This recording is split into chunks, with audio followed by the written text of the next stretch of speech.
আমি যদি গায়ে হাত দিয়ে থাকি আমার আটটা দিন হস্তা লাগে না শুনেন যারা ইউটিউবার অবশ্যই এটা একদম থাকতে দিব। আমার সাথে সাথে প্রথমে এসে মোবাইলটা আমার হাতায় নিয়ে নিছে। পরে আমি মোবাইলটা কোন রকম টাইম দিয়ে আটকাইছি, পরে আর বাকি মোবাইল যে পকেটে ছিল ওইটা নিয়ে গেছে। ও পুরা নেতৃত্ব দানকারী, মানে এই বিষয়টা ওনার কাছে কথা হচ্ছে যে নেগেটিভ কোনো নিউজ করা যাবে না। মিজান এখানে খুব ভালো খাবার ভালো মান এটা প্রকাশ করলে আপনি ইটস ওকে। আপনি মানে অধিক এখানকার কাস্টমার যিনি আছে আমি হুইনা দেশের সব আমি এখন আমার কি মিজান ভাইরাল হওয়ার পরে আমাদেরকে এভাবে অপমান করলো। ওনাকে জিজ্ঞেস করলো ওই মুরব্বীকে অপমান করছে কিনা। আপনি কি এখানে ব্যবসা করতে আসছেন নাকি আপনি এখানে আমি যদি এর গায়ে হাত দিয়ে থাকি আমার আটটা দিন হস্তা লাগে পিছন থেকে লাভ উঠছে ছবি পিছনে আসছে না। ভাই থামেন এমনি আমি এখানে স্থানীয় লোক কেন ওনার গায়ে হাত দিবে বলে?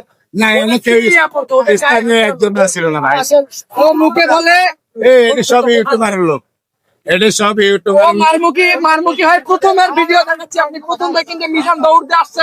এই যে মিজান এই যে আমার ভাইকে আবার আমাদের তো আমি আপনারা বুঝানোর লেগে হাত দিছি এই যখন দেন এই যে এরকম বুঝাইছি এই ভাই এই যে যেরকম আছে আমি হিসেবে করছি ভাই এই মাদারচোদ আমার কি ভিডিও করছ দেন আমরা তোর রেকর্ড দেখান সাঙ্গ পাঙ্গ আপনি রেকর্ড দেখান এই যে দেখছেন, আপনি যত নাটক বানান রেকর্ড দেখান আপনি